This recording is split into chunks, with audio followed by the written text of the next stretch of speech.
This is Dr. Jan Basile, Professor of Medicine at the Medical University of South Carolina and the Ralph H. Johnson VA Medical Center, both in Charleston, South Carolina, and I'm happy to present to you an update on resistant hypertension based on the new scientific paper published in late 2018. Here are my disclosures, and here are the learning objectives. After participating in this educational activity, you'll be better able to understand the definition of resistant hypertension, review the clinical workup of resistant hypertension, including the importance of out-of-office and 24-hour ambulatory blood pressure measurement to secure the diagnosis, to recognize the importance of lifestyle modification and the evidence for the use of clothalowtone over hydrochlorothiazide and mineralocorticoid receptor antagonism with spironolactone or eplerenone as a fourth drug to improve blood pressure control in those with resistant hypertension. Let's start first with a case. The patient is a 58-year-old man with a 20-year history of hypertension who is new to your practice. He has a BMI of 32.2. He has no history of ASCVD, diabetes, or other vascular disease. He's been treated with antihypertensive drugs for the past 10 years, including a combination diuretic ACE inhibitor, which he had to stop due to a cough. He states his blood pressure has never been well controlled, and his physicians have always been concerned over this issue. When seen by you, he is on telmisartan hydrochlorothiazide 80-25 and amlodipine 10 milligrams. His blood pressure today in your office is 144/94. His physical examination is unremarkable, including his eye ground exam. He has normal renal function, a potassium of 4.2, and his EKG reveals a normal sinus rhythm and voltage suggestive of left ventricular hypertrophy. Well, prior to the new updated scientific statement, our last scientific statement was 10 years ago. Lead author David Calhoun, Resistant Hypertension, Diagnosis, Evaluation, and Treatment. But we have, from the old definition of resistant hypertension, we have a new paper just put out. The old definition incorporated the old target for blood pressure. So it was an office systolic diastolic pressure greater than or equal to 140/90, and the patient prescribed 3 or more antihypertensive medications at optimal doses, including a diuretic if possible. The other definition was controlled resistant hypertension, when the blood pressure was less than the target of 140/90, but the patient required 4 or more antihypertensive medications, so-called controlled resistant hypertension. This definition was presented to the clinician in an effort to perhaps try to modify some of the interfering substances or other issues going on with the patient that might allow you to continue to get blood pressure well controlled, but not have to use as many antihypertensive medications. Now, the new definition from the 2018 paper published in the journal Hypertension in November 2018, Bob Carey, first author, is now using the new target for blood pressure reduction. So it's a systolic blood pressure, diastolic blood pressure greater than or equal to 130/80 in accord with the current practice guidelines that I reviewed in the overall 2017 ACC/AHA guideline for the diagnosis and treatment of hypertension. In addition, patients are taking 3 or more antihypertensive agents, commonly including a long-acting calcium channel blocker, a RAS blocker, an ACE or an ARB, and a diuretic at maximum or maximally tolerated doses. In addition, there has been the exclusion of white coat effect or white coat hypertension, and in addition, there's the exclusion of blood pressure medication non-adherence. So these are the 4 qualities that make up the new definition of resistant hypertension. In addition, we still have controlled resistant hypertension, now with the new target of less than 130/80, but the patient requires 4 or more antihypertensive medications. Now, what will the new target, based on the 2017 ACC/AHA target, do for the prevalence of resistant hypertension? Well, it's believed that it will increase it from the previous prevalence of about 13% of all patients in your population that you're treating to about 17%. Now, is there a price that we pay for having treatment-resistant hypertension? Well, in the ALLHAT trial, if you look at the 14,684 participants that did not have their blood pressure at target, those with treatment-resistant hypertension on 3 or more medications versus no treatment-resistant hypertension, that is, they were controlled on fewer than 3 agents, had a 44% increase in coronary heart disease in the ALLHAT trial, a 57% increase in stroke, a 30% increase in all-cause mortality, an 88% increase in heart failure, and a 95% increase in end-stage renal disease. So this is just one of several trials that have suggested that there is a price that our patients pay if they have treatment-resistant hypertension. So, what would you do for your patient? Well, for one, so you have the patient, and what would you do now, knowing that the patient's on 3 medications and the patient's blood pressure is above the target of less than 130/80?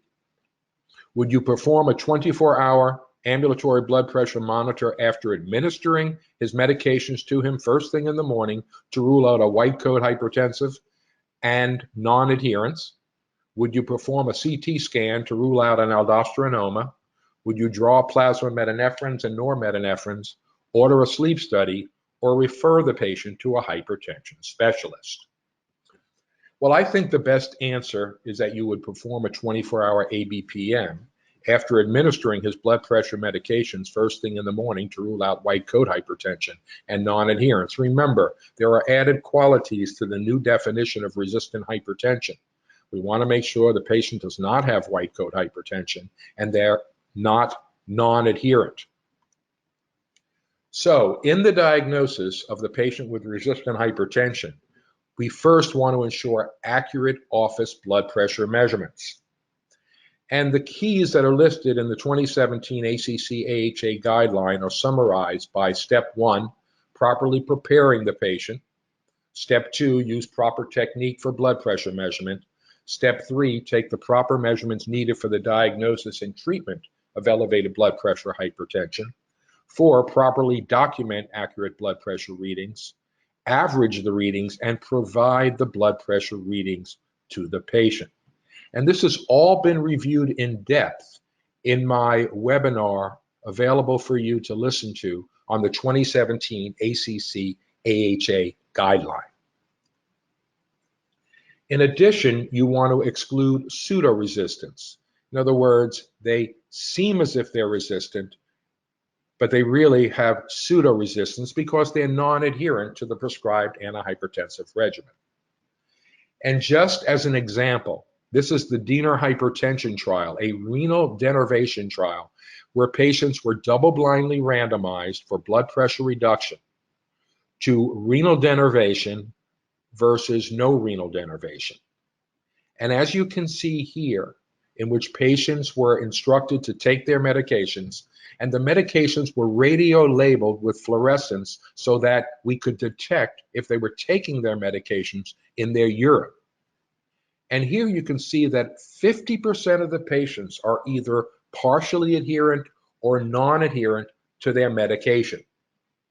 And so we assume patients often are taking their medication when they're actually not. And this is why having the patient bring in their last bottle filled with their medication and looking at their prescriptions and having a conversation with the pharmacist or the pharmacist calling the office if patients don't refill their medication is extremely important. In this trial, published in 2016, the conclusion on adherence in this renal denervation trial suggested rigorous commitment to patient drug adherence involving frequent doctor and nurse reminders, messages to patients' homes and families, and the aggressive use of adherence testing with plasma and urine samples appears to be beneficial. These strategies can improve patient drug adherence from bad to mediocre. But even in the best of hands, adherence remains a largely unresolved problem. And then finally, obtain home work or 24-hour ambulatory blood pressure readings to exclude the white coat effect. In this trial, from a Spanish registry of 8,295 patients, all undergoing ambulatory blood pressure monitoring, about 12% of the patients were on 3 or more medications and had resistant hypertension by their office readings.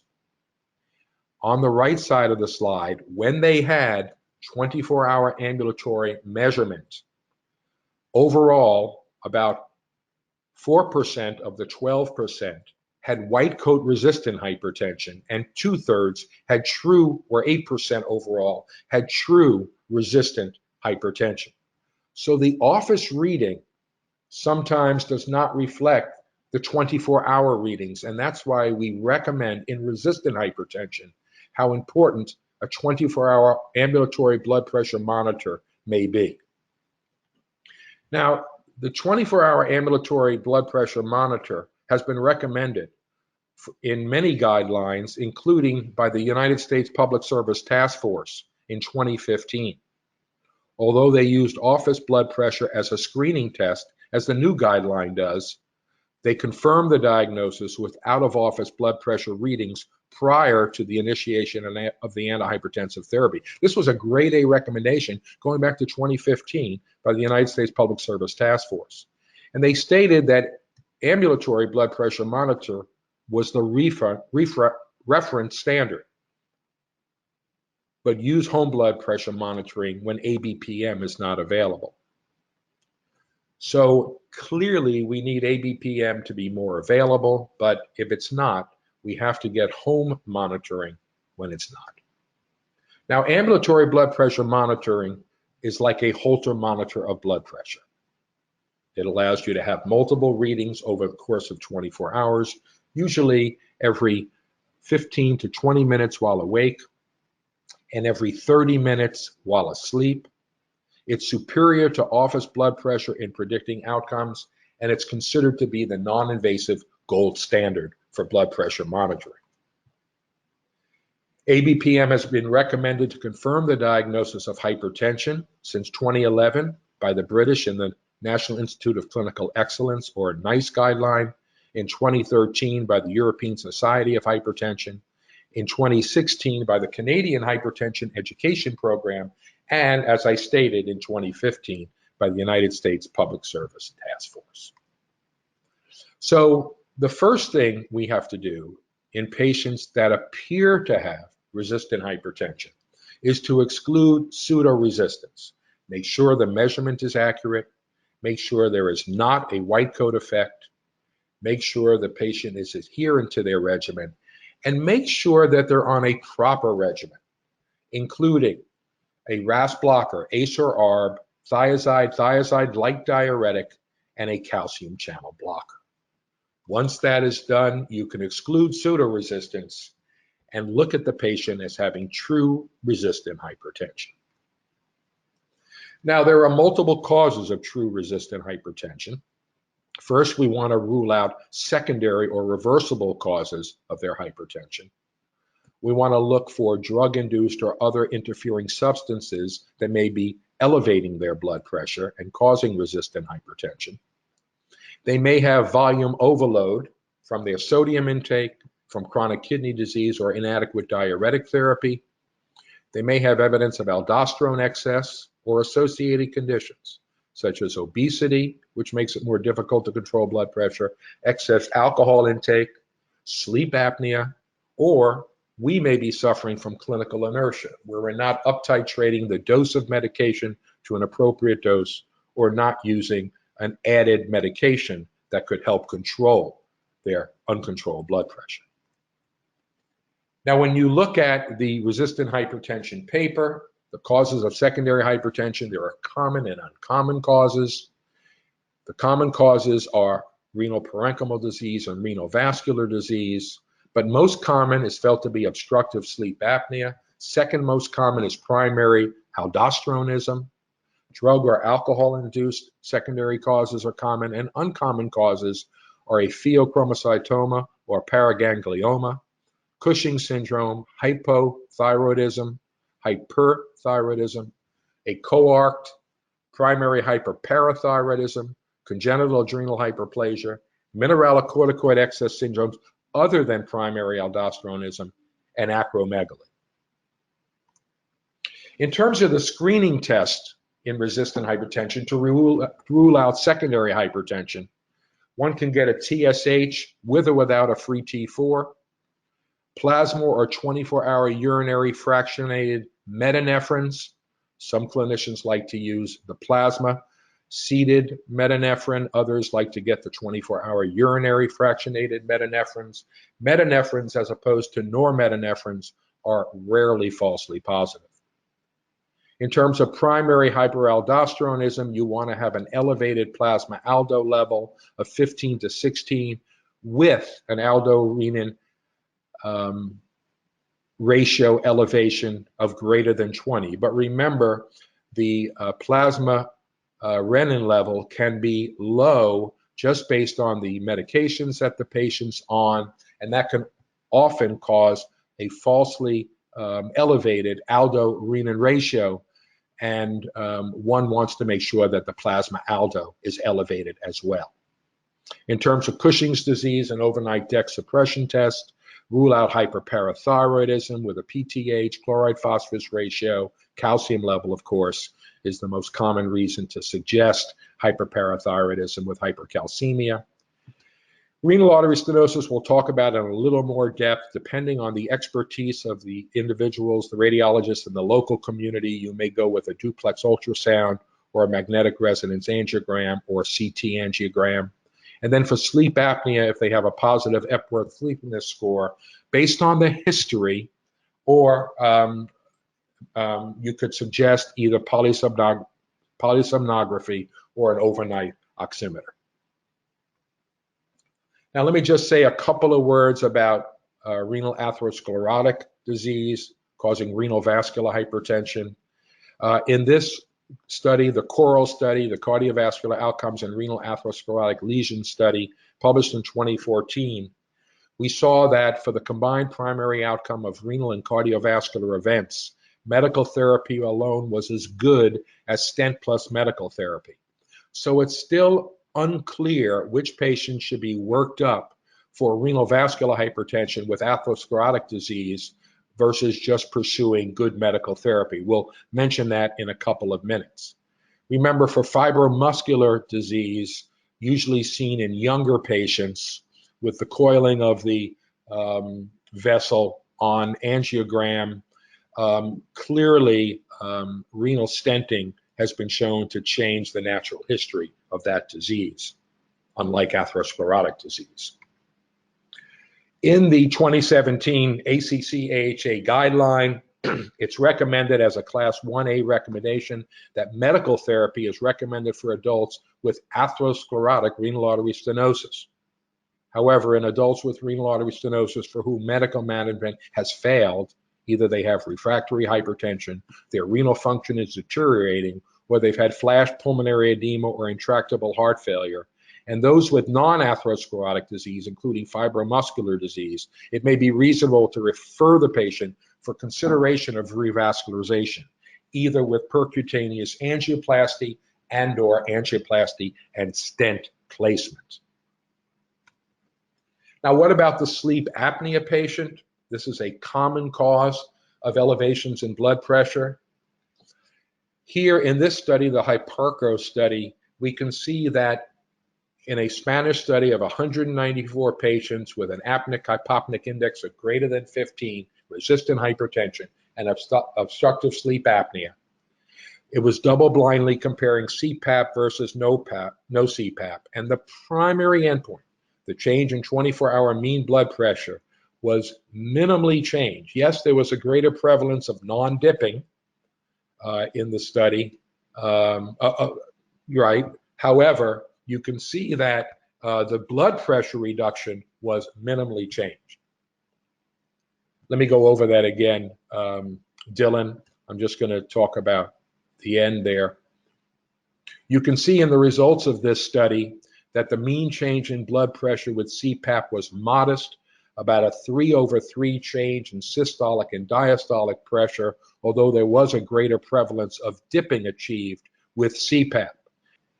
However, because of the importance of concomitant conditions linked with sleep apnea, including stroke, MI, heart failure, atrial fib, and CKD, it is important in patients with hypertension to recognize if they have sleep apnea. So in the 2017 guideline, it's a 2B recommendation in adults with hypertension and obstructive sleep apnea. The effectiveness of CPAP to reduce blood pressure is not well established. Now, what about interfering substances, drug-induced or medications that can interfere with blood pressure control? You're all very familiar about the variable effect of NSAIDs, including COX-1 and COX-2 specific inhibitors. In addition, sodium-containing antacids, estrogen-predominant oral contraceptives, decongestant diet pills, some pathomimetic agents, including cocaine, stimulants, amphetamines, methylphenidate, alcohol, antidepressants, cyclosporine, tacrolimus, erythropoietin, natural licorice, and herbal compounds can all interfere with your blood pressure control and cause an elevation in blood pressure. So a good history is essential in treating a patient with resistant hypertension. And what about volume overload? Often these are patients without any peripheral edema that just have increased sodium intake that is contributing to excess volume in their blood vessels and excess blood pressure. They may have chronic kidney disease or inadequate diuretic therapy. This is a classic study from the University of Alabama by Pimenta, and it is small, only 12 patients who are on an average of 3.4 blood pressure medicines and had resistant hypertension. They were on average, a 3 to 6 gram sodium diet. And in this trial, they were double-blindly randomized, serving as their own control, to a very low sodium diet of 1.15 grams of sodium per day, often unpalatable, to a high sodium diet, or 250 millimoles per day, or 5.75 grams of sodium. For 1 week, serving as their own controls, they then were washed out and switched over to the other diet and compared the low versus high sodium diet. And you can see here that the systolic blood pressure was reduced, going from a 5.75 gram sodium diet to a 1.15 gram sodium diet, 20 millimeter systolic reduction, and 9 millimeter diastolic. So salt intake can be very important in patients with resistant hypertension, and it may be an area that you want to get a dietitian involved to see the salt intake of your patient with resistant hypertension. Now here's another question. In addition to a low salt diet, in this patient on 3-drug therapy, you would, 1, add carvedilol 12.5 milligrams twice a day, change HCTZ to clothalowtone at the same 25 milligram dose, add diltiazem CD, add an ACE inhibitor to the ARB telmisartan, or refer to a hypertension specialist. And I think the best answer is to change HCTZ to clothalowtone at the same 25 milligram dose. When we talk about thiazides and thiazide-like diuretics, we have the thiazides including hydrochlorothiazide, chlorothiazide, benzoflumethiazide, and the thiazide-like diuretics, clothalowtone, metolazone, and indapamide. Both clothalowtone in this country and indapamide in Europe and other countries are often looked at as a more effective thiazide-like diuretic. Here you can see that the half-life, duration of action of hydrochlorothiazide is short. So when hydrochlorothiazide is preferentially given once a day, often at the end of the day, the effect of the medication has worn off. Yet patients often see their clinicians in the morning or early afternoon, and they take their medication in the morning, and the hydrochlorothiazide may still have effect. So you may be missing so-called masked uncontrolled hypertension. When you use a drug like clothalowtone, you're extending the duration of action to at least 24 or more hours. And we have compared clothalowtone to hydrochlorothiazide in patients with resistant hypertension. Indapamide also has a very long duration of action.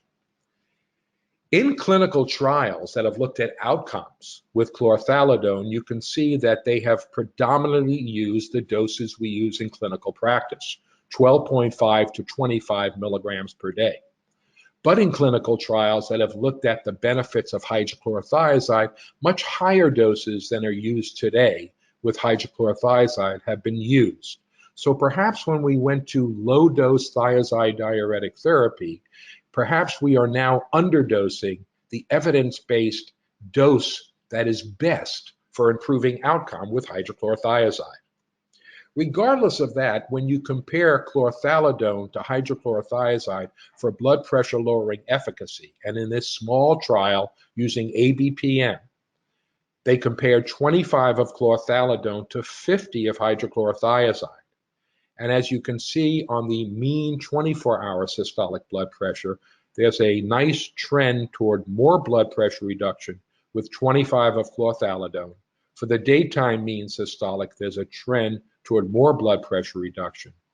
But as you can see, the nighttime mean blood pressure, when these drugs are taken in the morning, is statistically significantly more effectively reduced with 25 of clothalowtone than 50 of hydrochlorothiazide.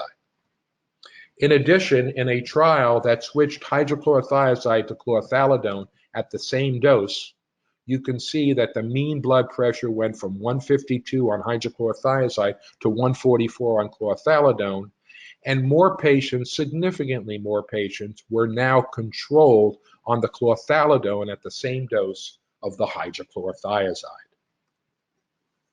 And finally, in this industry-sponsored trial, comparing either clothalowtone or hydrochlorothiazide as an add-on, looking at the ARB azilsartan at 40 milligrams, at week 2, they had clothalowtone or hydrochlorothiazide added to azilsartan at 12.5 milligrams, and then at week 6 to week 10, 25 milligrams of clothalowtone and hydrochlorothiazide, respectively, were added to azilsartan. So the same parent ARB, but a different thiazide or thiazide-like diuretic added to the ARB. And here you can see at both week 6 and at week 10, there is a significantly more effective reduction in systolic blood pressure when clothalowtone at 25 milligrams or 12.5 milligrams is added at week 10 or week 6 respectively, compared to hydrochlorothiazide at the 25 and 12.5 milligram dose. So clothalowtone has greater potency than hydrochlorothiazide. It has a true 24-hour duration of action. There's greater evidence for cardiovascular outcome improvement using the current doses of clothalowtone at 12.5 to 25 milligrams rather than HCTZ. And although the metabolic complications with hypokalemia are exaggerated with clothalowtone, since we often use clothalowtone with an ACE or an ARB, those metabolic complications are lessened or attenuated when we treat patients. And in resistant hypertension, those metabolic complications are lessened because they will be on an ACE or an ARB as part of their original 3-drug cocktail. Let's move on to another question. Now the patient returns tolerating the clothalowtone, 25 milligrams, doing well, but yet the blood pressure is still 138/92. What would you now add? Would you add carvedilol, the beta blocker, 12.5 twice a day, clonidine in a patch, diltiazem CD, spironolactone, or the alpha blocker terazacid? Well, I think the best answer here is to add the mineralocorticoid receptor antagonist spironolactone. Now, when you look at potassium-sparing diuretics, you'll notice spironolactone also has a very long duration of action. It has been looked at in the Anglo-Scandinavian Cardiovascular Outcome Trial, or Ascot, as an add-on 4th drug.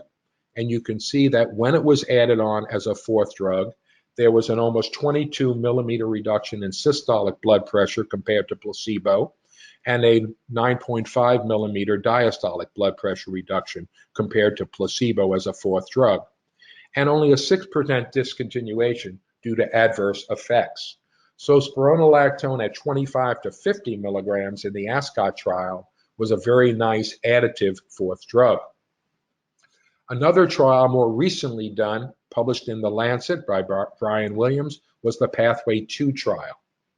In this trial, patients serving as their own controls with resistant hypertension were randomized to each of 4 different add-on study medications, each for a 6 and then 12-week period. Spironolactone 25 to 50, doxazosin 4 to 8, the beta blocker bisoprolol 5 to 10, or placebo. And as you can see from the colored chart, as well as from the conclusions, among patients with resistant hypertension, spironolactone was the most effective add-on agent for improved blood pressure control. Spironolactone improved systolic reduction nearly 9 millimeter versus placebo, with approximately 4 millimeter greater reduction versus the other active antihypertensive agents it was compared to: an alpha blocker, a beta blocker, or placebo. Another drug not often used in this country, but an epithelial sodium channel blocker, amiloride, which is also a potassium-sparing blocker, a potassium-sparing diuretic, is often used in Europe. And in an extension of the Pathway 2 study, also published, Brian Williams as the lead author, you can see that amiloride and spironolactone had the same blood pressure lowering effect in these patients with resistant hypertension. So if the patient does not tolerate spironolactone and you don't want to use a eplerenone, you can also use amiloride in resistant hypertension. Now, just a couple of practical considerations about loop diuretics. Remember, these are venodilators, and although they lower blood pressure, they're not truly antihypertensive. Thiazide diuretics, we believe, work on the potassium channel in the vasculature, in the peripheral vasculature, and they reduce peripheral vascular resistance. So loop diuretics are used in patients with resistant hypertension when the GFR is less than 30, or they have evidence on physical exam of volume excess with peripheral edema. Remember, a loop diuretic often needs to be combined with a beta blocker, especially when you're using minoxidil, which is rarely used today. And if you're going to use a loop diuretic, if you're going to use Lasix, you need to use it 2 to 3 times per day because it only lasts 6 hours. Torsemide, other longer-acting loop diuretics may be more advantageous in patients with resistant hypertension. So the standard drug treatment for resistant hypertension, the standard triple, is a RAS blocker, ACE or ARB, CCB, often dihydropyridine rather than a non-dihydropyridine, but both can be used or either can be used, and a thiazide in optimal doses, clothalowtone and indapamide preferred. Then, sequentially, the fourth drug may be spironolactone or eplerenone, or perhaps amiloride. Beta blockers can be used, alpha beta blockers can be used, other loop diuretics can be considered, and direct vasodilators can be used. I've included here isosorbide in the form of long-acting ISMO, which is now generic, especially in patients with isolated systolic hypertension. It can be very helpful in patients that have resistant systolic predominant hypertension. Now, device therapy for resistant hypertension studies are ongoing, both baroreflex activation therapy through the carotid baroreceptor and renal denervation, both radiofrequency and ultrasound technology are being studied. And although we're seeing some more favorable results in these trials, both are not FDA approved, and we'll have to wait to see if either of these device technologies meet with future FDA approval, both for resistant hypertension and for general hypertension blood pressure control. And then finally, I just want to talk about chronotherapy. This is the practice of administering drug therapy at certain times of the day to optimize the effect or lessen toxicity. In this study, from 3 different data sets by Hermida, a Spanish investigator, when the patients had resistant hypertension and one of the drugs were given at least at bedtime. In orange, the patients had more significant changes in both systolic and diastolic blood pressure, both diurnal mean, nocturnal mean, and 24-hour mean blood pressure reduction than when all 3 drugs were given on awakening. So especially with a RAS blocker or a calcium channel blocker, giving these drugs at bedtime can be advantageous, as opposed to giving all the medicines in the morning in patients with resistant hypertension. So let me summarize what the new guideline says. In the evaluation of resistant hypertension, you want to confirm treatment resistant. You want to make sure the blood pressure is greater than 130/80 and the patient's taking 3 or more antihypertensive agents, including a long-acting calcium channel blocker, a blocker of the renin-angiotensin system, an ACE or an ARB, and a diuretic at maximal or maximally tolerated doses. You want to exclude pseudo-resistance, confirm adherence to the therapy, and perform a 24-hour ambulatory monitor, preferred. If unavailable, use home blood pressure monitoring to exclude the white coat effect. You then want to assess for secondary hypertension, and we talked about that with all the different causes. You want to assess for target organ damage, a good fundoscopic exam, looking for damage to the fundoscopic. You want to do a cardiac exam and look at the EKG for left ventricular hypertrophy. You want to look at evidence of proteinuria or a reduction in GFR, and you want to make sure the patient doesn't have peripheral arterial disease. Moving on, you want to ensure a low sodium diet, at least less than 2,400 milligrams per day. You want to maximize lifestyle interventions. You want to make sure they're getting good sleep, at least 6 hours or more. You want to look at their dietary pattern, their weight, and their exercise. You want to exclude other secondary causes of hypertension and optimize their 3-drug regimen. The diuretic type must be appropriate for kidney function. So if their GFR is between 30 and 40, I'd recommend either clothalowtone or indapamide. If their GFR is less than 30, I would not use a mineralocorticoid receptor antagonist like spironolactone or eplerenone. Then for step 2, they say substitute optimally dosed thiazide, clothalowtone, or indapamide, as we talked about. Then if they're still not at target, you could add a mineralocorticoid receptor antagonist, as we talked about, remembering that GFR with the double asterisk on the last slide needs to be at least 30 or greater. If they're still not at target, you can proceed with steps 4 through 6, considering other agents that you can use. And finally, depending if they have heart failure or not, perhaps using isosorbide dinitrate, hydralazine, and other agents that we talked about in an earlier slide. I don't find today that minoxidil, a beta blocker, and hydralazine are very effective in patients with resistant hypertension, in that they're very challenging to use, have to be taken multiple times per day. Nevertheless, that is included as step 6 in the new guideline.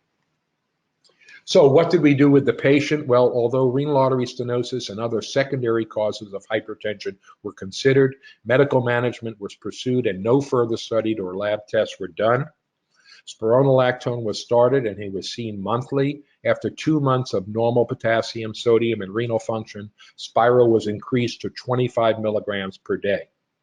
His blood pressure decreased to an average of 128/84 after another month, and the patient continued to do well, controlled on follow-up, taking telmisartan 80 milligrams, amlodipine 10 milligrams at bedtime, while taking clothalowtone 25 and spironolactone 25, both in the morning. So in summary, resistant hypertension is a medical problem that is increasing in prevalence, especially with the lower blood pressure target that we've now used as 130/80 to define it. It's of clinical concern. Outcomes are worse in patients with resistant hypertension. The mechanisms are multiple, but aldosterone excess and a high dietary salt ingestion contributing to persistent intravascular fluid retention without edema appears to be an important contributing factor. Treatment is predicated upon lifestyle changes, combining agents from different classes at effective doses with effective use of diuretics, including mineralocorticoid receptor antagonists such as spironolactone and, when necessary, eplerenone. Future approval of device therapy in the US to treat resistant and stage 1 and stage 2 hypertension remains uncertain, but is being studied further with both ultrasound and radiofrequency ablation devices. And with that, I want to thank you for listening to this update on resistant hypertension. I hope it was helpful and it will allow you to better control your next patient with resistant hypertension. Thank you very much.